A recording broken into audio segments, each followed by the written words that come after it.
Hi, I'm Justine Curlis and this is ACM.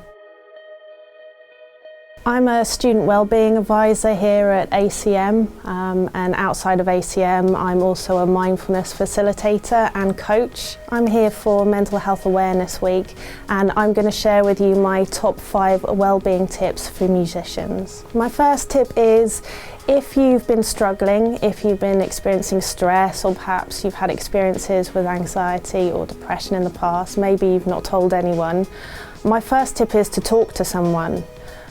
Talking to someone can really lighten the load. I see a lot of people who feel that if they talk to someone that person would judge them, that they would be perceived as weak and not able in some way, but this really isn't the case at all.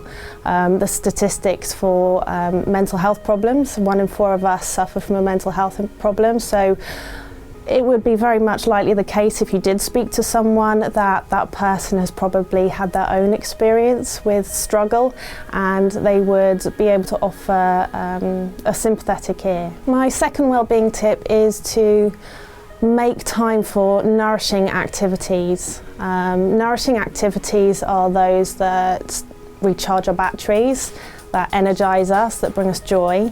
It can often be that when we're feeling stressed or when we're really busy, we have deadlines. Nourishing activities tend to be the things we put to one side.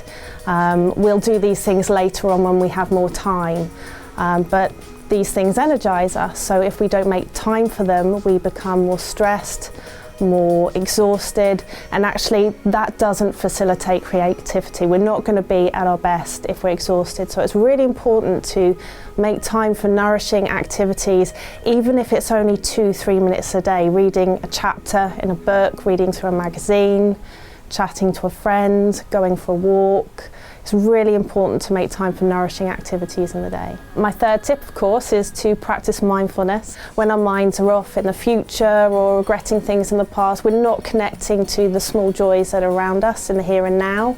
We're missing out on those jokes with our friends, on those special moments with families, or in enjoying hobbies or our work. So mindfulness, as I said, we become more mindful through practicing meditation. It helps us connect more to the here and now, and it can also help reduce things like stress, anxiety and depression. My fourth wellbeing tip is to learn to tune in to the signals your body gives you. When we feel emotions, this tends to be reflected in the body. So for example, if I'm anxious, I feel it in my chest here. If I'm sad, I tend to feel it as a heaviness around my throat, and if I'm angry, I tend to feel it as tension in my shoulders. Now when we tend to be busy, we don't pick up on these signals in our body. We can be left with a mood that's present, not knowing how it got there. If we can tune into our body signals and how they map to emotions, we can recognize these signals early on, way before we recognize the emotion is present.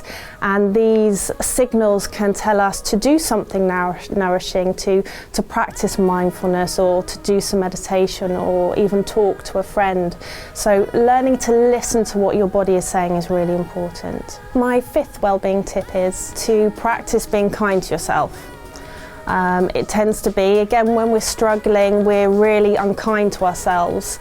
If we've not got the grade that we wanted in an assignment, or we've not done well in a piece of work, we beat ourselves up. We're really horrible to ourselves. We can be really nasty. If you saw this conversation that we have in our heads as a conversation going on the street between 2 people, you would be horrified to see someone telling another person who is struggling that they're pathetic or weak, or they're not up to it. So it's a little bit like that saying we should treat others how we want to be treated, but in the case of ourselves, we should treat ourselves how we treat others. So we need to practice being kind to ourselves. When we're struggling, can we just remind ourselves that this is a moment of struggle, and struggle is human, and struggle does pass. So we really do need to practice just being that bit more gentle and more kind to ourselves.